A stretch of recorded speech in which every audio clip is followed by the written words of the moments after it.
Masz do wydania między 150 a 200 tysięcy złotych na auto? Za taką kasę można kupić już coś naprawdę sensownego. Albo bardzo drogi błąd. Bo z jednej strony salony kuszą rabatami. Z drugiej strony rynek używanych dalej żyje w świecie, w którym wszystko jest okazją. Okazją? W tym filmie pokażę 5 samochodów, które w tym budżecie mają dzisiaj najwięcej sensu. Nie dlatego, że są modne, nie dlatego, że dobrze wyglądają na Instagramie, tylko dlatego, że po prostu dobrze spełniają swoją rolę jako samochody. Każde z tych aut postaram się omówić w tym samym stylu, czyli ile mniej więcej kosztują, jaki rocznik warto brać pod uwagę, jaki silnik ma sens i kiedy lepiej celować w nowe, a kiedy w kilkuletnie egzemplarze. Jeśli szukasz auta i nie chcesz później sobie pluć w brodę, zostań do końca. Ale jeszcze zanim zaczniemy. Partnerem dzisiejszego filmu jest Carli. Jest to moduł OBD wraz z profesjonalną aplikacją, dzięki któremu możemy zdiagnozować swój samochód lub auto, które chcemy kupić. Ale zobaczmy, jak to wygląda w praktyce. Po podłączeniu modułu do gniazda OBD włączamy sobie aplikację Carli, następnie łączymy się z modułem. Po połączeniu się z samochodem wybieramy diagnostykę. Jak widzicie, Carli ukończyło cały proces. Wszystko jest na zielono, czyli żadnych błędów nie wykrył. Ale to nowy samochód, więc byłoby dziwnym, jakby było inaczej. Oprócz diagnostyki w autach Audi oraz BMW jest opcja kodowania. Można na przykład wyłączyć start-stop, zmienić animację zegarów, zaprogramować pamięć grzania foteli dla pasażera. Co bardzo istotne, Carli zawsze tworzy backup, więc jak coś nie wyjdzie, to możecie wrócić do ustawień fabrycznych. Dla mnie to bardzo użyteczne urządzenie, ponieważ uważam, że warto mieć dokładną wiedzę o stanie swojego samochodu. Jeśli chciałbyś sprawdzić swój samochód, to z kodem 0100 otrzymasz 15% rabatu. Link znajdziesz w opisie, a także w podpiętym komentarzu. Mazda 3. Dlaczego to jedno z najrozsądniejszych aut w tym budżecie? Mazda 3 to jest dokładnie ten typ samochodu, który wiele osób omija. Bo nie jest najgłośniejszy, nie ma wielkich ekranów jak Tesla, nie ma napisu premium jak na przykład BMW. Nie jest też SUV-em, więc dla części rynku automatycznie przegrywa. A szkoda. Bo jeśli ktoś szuka normalnego, dobrze zrobionego auta do codziennego jeżdżenia, to Mazda 3 w 2026 roku jest jedną z najbezpieczniejszych opcji. Nowa Mazda 3 w sensownej wersji wyposażenia to dziś około 165 tysięcy złotych za 2-litrową benzynę oraz około 170-175 tysięcy za wersję z automatyczną skrzynią biegów.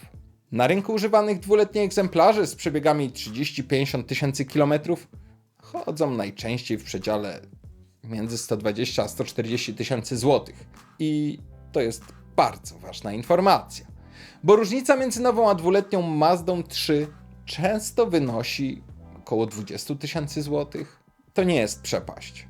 Dlatego w tym przypadku często bardziej opłaca się wziąć nową, ewentualnie roczną sztukę z salonu, niż polować na okazję z internetu.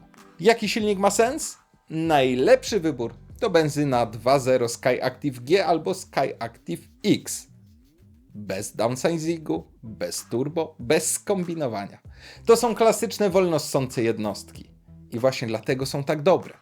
Nie dlatego, że są najszybsze, tylko dlatego, że są przewidywalne. Jeździsz, wymieniasz olej, robisz serwis i tyle. Nie ma tu historii z zapchanym DPF-em, bo to benzyna. Nie ma dwusprzęgłowych skrzyń, które potrafią mieć humory. Jest prosto i spokojnie. A jeśli ktoś chce automat, Mazda ma klasyczną skrzynię hydrokinetyczną. Nie jest to sportowa skrzynia, ale jest trwała. I w codziennym użytkowaniu to jest ważniejsze niż zmiana biegów o 0,2 sekundy szybciej. Mazda 3 prowadzi się bardzo przyjemnie. Nie jest to hot hatch, ale czuć, że ktoś myślał o zawieszeniu i układzie kierowniczym. Auto jest stabilne, nie pływa, nie buja się jak kanapa. Do miasta jest świetna. Na trasę też spokojnie daje radę. Wyciszenie jest lepsze niż w wielu kompaktach tej klasy. I to jest coś, czego nie widać w tabelkach, ale za to czuć po 200 km za kierownicą. Realne spalanie? Miasto w okolicach 8 litrów, trasa w okolicach 6 litrów, mieszany okolice 6,5-7. Nie jest to rekord świata. Nie ma nagłych niespodzianek typu w teorii paliło 5, w praktyce pali 10. A moim zdaniem to naprawdę duży plus. Wnętrze?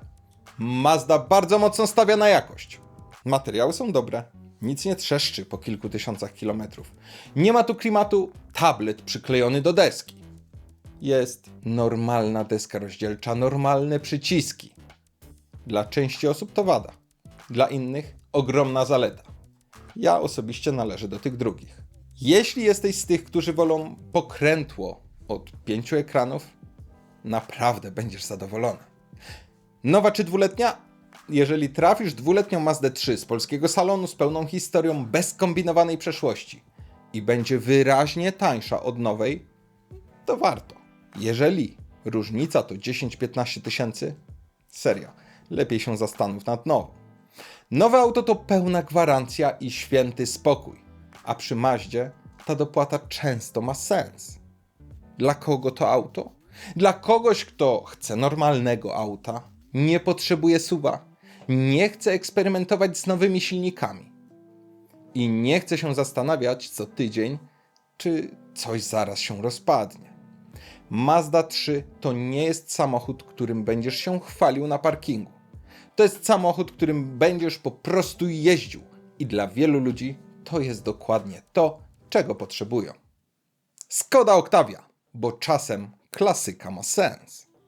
Octavia to jest jedno z tych aut, które zna chyba każdy. I właśnie dlatego wiele osób automatycznie ją skreśla. Bo flota, bo taksi, bo wszyscy to mają. Tylko że to, że coś jest popularne, bardzo często oznacza jedną rzecz, że to po prostu działa. Octavia nie jest autem, które wywołuje emocje. Ona jest autem, które robi robotę.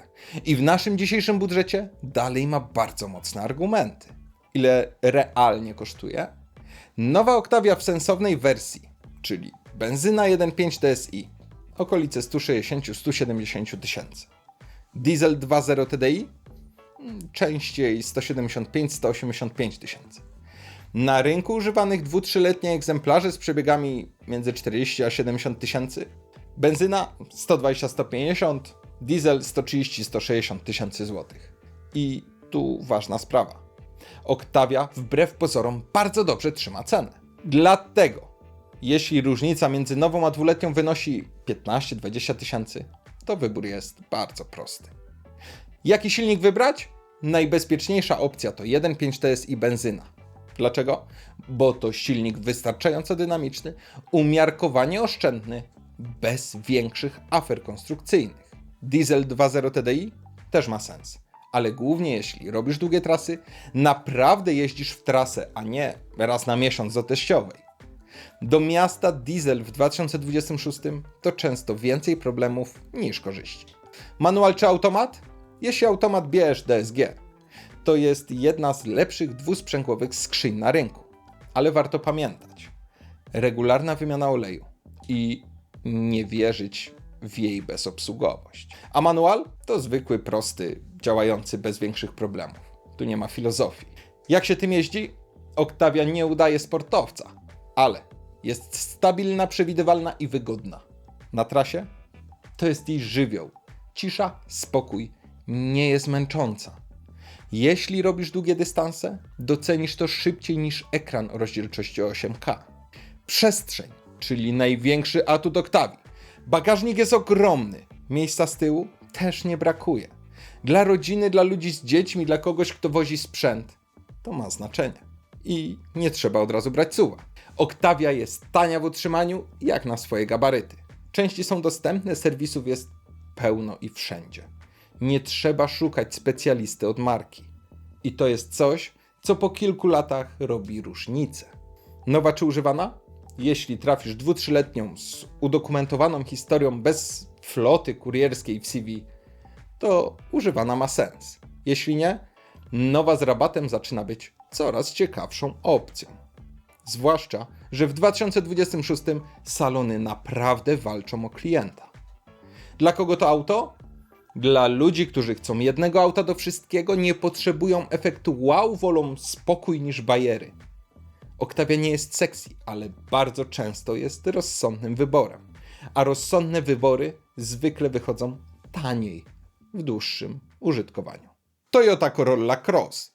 Dla tych, którzy chcą SUV-a, ale bez większych dramatów. Corolla Cross to jest samochód, który wiele osób widzi i przechodzi obok niego obojętnie. Nie jest ani szczególnie ładny, ani szczególnie brzydki.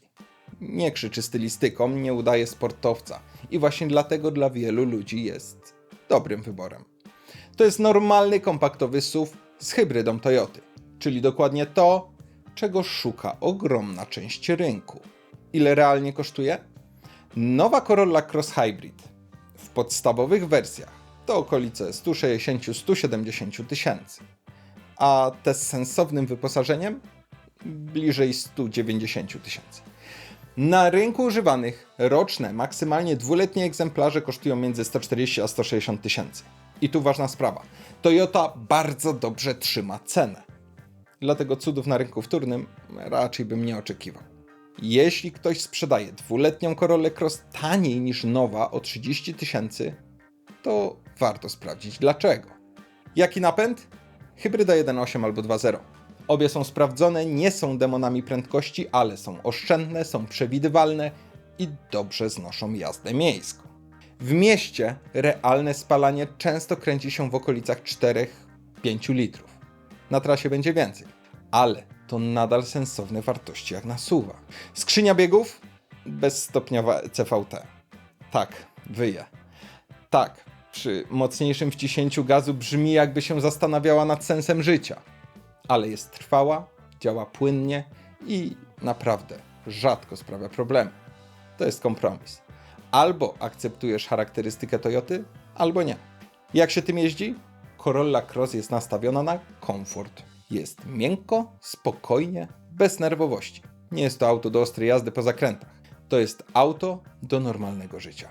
Do miasta, na zakupy, na rodzinny wyjazd i dokładnie tak jest zestrojona. Wnętrze? Proste, czytelne, bez fajerwerków. Materiały są poprawne, ergonomia jest dobra. Nic nie zachwyca, ale też nic nie irytuje. I czasem to jest najlepsza kombinacja. Nowa czy używana? W przypadku Toyoty bardzo często nowa ma więcej sensu niż dwuletnia, bo różnica w cenie bywa zaskakująco mała. Jeżeli nowa kosztuje 175, a używana 155, to wiele osób woli dopłacić i mieć gwarancję. Trudno się dziwić. Dla kogo to auto? Dla kogoś, kto chce SUV-a, jeździ głównie po mieście, nie chce diesla i nie chce elektryka. Chce po prostu spokojnego samochodu. Corolla Cross nie jest autem marzeń, ale bardzo często jest autem rozsądnego wyboru. Tesla Model 3, bo elektryk to nie jest już eksperyment. Tesla Model 3 to jest auto, które wciąż budzi skrajne emocje. Jedni mówią, że to przyszłość motoryzacji, drudzy, że to tablet na kołach. Prawda, jak zwykle, leży gdzieś po środku. Ale jedno trzeba Tesli oddać uczciwie. W 2026 roku Model 3 jest jednym z najbardziej sensownych elektryków w budżecie do 200 tysięcy złotych. Nie dlatego, że jest idealny, tylko dlatego, że jako całość po prostu się broni. Ile realnie kosztuje? Nowa Tesla Model 3 w bazowej wersji po rabatach i promocjach to okolice 185-190 tysięcy złotych. Wersje Long Range częściej między 200 a 210 tysięcy. Na rynku używanych 2-3-letnie egzemplarze kosztują w granicach 130-160 tysięcy złotych zależnie od wersji i przebiegu. I tu ważna rzecz. Rynek używanych Tesli w końcu się uspokoił. To już nie są czasy, kiedy 3-letnia Tesla kosztowała prawie tyle co nowa. Dla kupującego to świetna wiadomość. Zasięg i realne użytkowanie.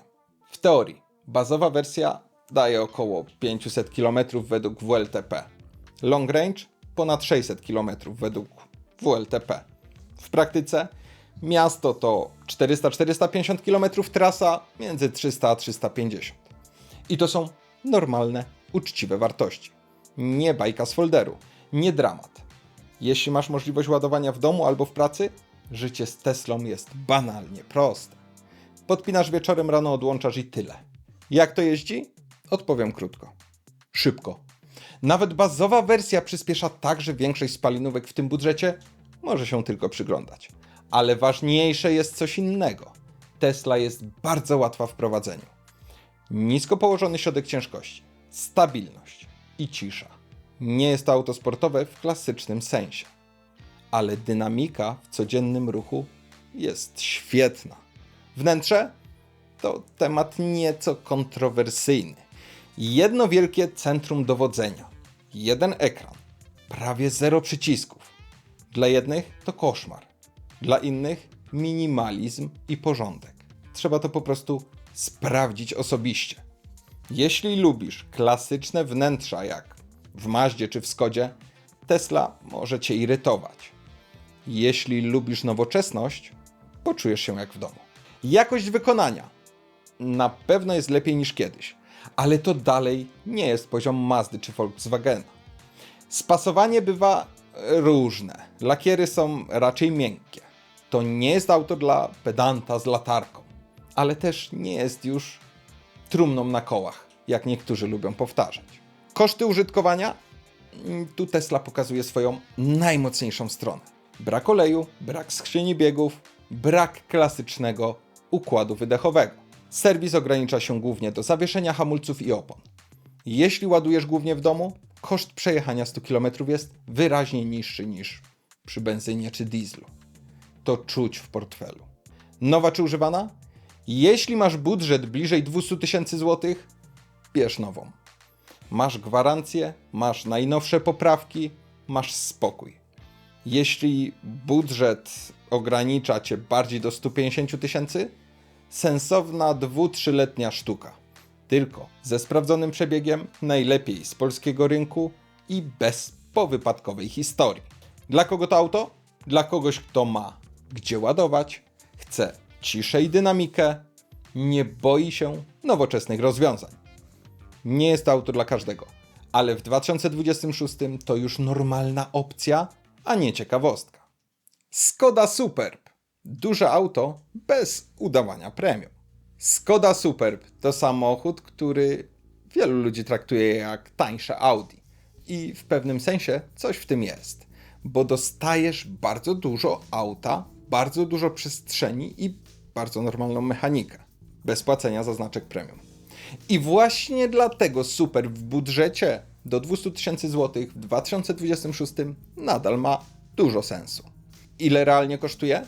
Nowy Superb w podstawowych wersjach, czyli benzyna 1.5 TSI, to okolice 180-190 tysięcy. Diesel 2.0 TDI bardziej 190-200 tysięcy. Na rynku używanych 2-3-letnie egzemplarze to koszt między 150 a 170 tysięcy. I tutaj sytuacja jest dość ciekawa, bo różnica między nowym a 2-letnim Superbem często jest większa niż przy Octavii. I to sprawia, że używany Superb bywa bardzo dobrą opcją. Jaki silnik wybrać? Najrozsądniej 1.5 TSI benzyna albo właśnie 2.0 TDI diesel. 1.5 TSI jest spokojny, jest wystarczający do codziennej jazdy i jest sensowny zarówno do miasta, jak i w trasę. A 2.0 TDI? Jeśli robisz dużo kilometrów i jeśli często jeździsz w trasie. Unikałbym najmniejszych jednostek i bardzo egzotycznych wersji. Im prostsza konfiguracja, tym mniej problemów. Skrzynia biegów. DSG w Superbie to standard w wielu wersjach. I znów, to dobra skrzynia, ale wymaga serwisu. Jeśli ktoś mówi, że oleju się nie wymienia, nie słuchaj. U siebie w DSG wymieniam co 20 tysięcy, a w silniku co 7, ale wystarczy, myślę, co 30 skrzynia i co 10 silnik. Jeśli zaufacie producentowi i polityce long life, to auto będzie bezproblemowe i jedynie na czas gwarancji. Jak się tym jeździ? Superb jest nastawiony na komfort. To nie jest auto do ostrej jazdy, to jest auto do połykania kilometrów. Na trasie jest stabilnie, cicho, spokojnie. Po kilku godzinach za kierownicą wysiadasz bez bólu pleców i to jest największy atut tego auta. Przestrzeń jest ogromna. Z przodu jest dużo miejsca, z tyłu bardzo dużo miejsca. Bagażnik jest przepotężny. Jeśli masz rodzinę, dzieci, wózek, rower, psa albo wszystko naraz, Superb to ogarnie. Bez kombinowania. Wnętrze nie jest designerskie, nie jest futurystyczne, jest za to do bólu logiczne. Wszystko jest tam, gdzie się spodziewasz. I to jest zaleta. Nowy czy używany? W przypadku Superba bardzo często lepiej kupić 2-3-letni egzemplarz w dobrej konfiguracji niż nowy w biednej wersji. Masz wtedy lepsze wyposażenie, często mocniejszy silnik i niższą cenę. Oczywiście pod warunkiem, że auto ma pełną historię, normalny przebieg i brak poważnych szkód. Dla kogo to auto? Dla ludzi, którzy chcą dużo przestrzeni, robią trasy i nie potrzebują znaczka premium. Superb nie robi wrażenia na parkingu, ale bardzo dobrze robi robotę w codziennym życiu. Jak widzicie, w budżecie do 150-200 tysięcy złotych w 2026 roku naprawdę da się kupić sensowne auto. Tylko trzeba przestać szukać najlepszego samochodu świata, bo takiego nie ma. Są za to dobre wybory do konkretnych potrzeb. Jeśli lubisz klasyczne rozwiązania, Mazda 3. Jeśli potrzebujesz jednego auta do wszystkiego, Octavia. Jeśli chcesz SUV-a do miasta i spokojnej jazdy, Corolla Cross. Jeśli masz gdzie ładować i chcesz spróbować elektryka, Tesla Model 3. A jeśli potrzebujesz dużego, wygodnego auta na trasę, Skoda Superb. Każde z tych aut ma swoje wady. Każde ma też swoje plusy. I normalne jest to, że komuś bardziej podpasuje jedno, a komuś inne. Najgorsze, co możesz zrobić, to kupić auto tylko dlatego, że wszyscy tak mówią albo tak powiedział znajomy. Lepiej poświęcić chwilę, policzyć, przejechać się, sprawdzić i dopiero wtedy zdecydować. Na koniec dajcie znać w komentarzach, które z tych aut wybralibyście dla siebie. Albo jakie inne auto powinno trafić do tego zestawienia. Jeśli materiał był dla Ciebie pomocny, zostaw suba i łapkę w górę. I do następnego.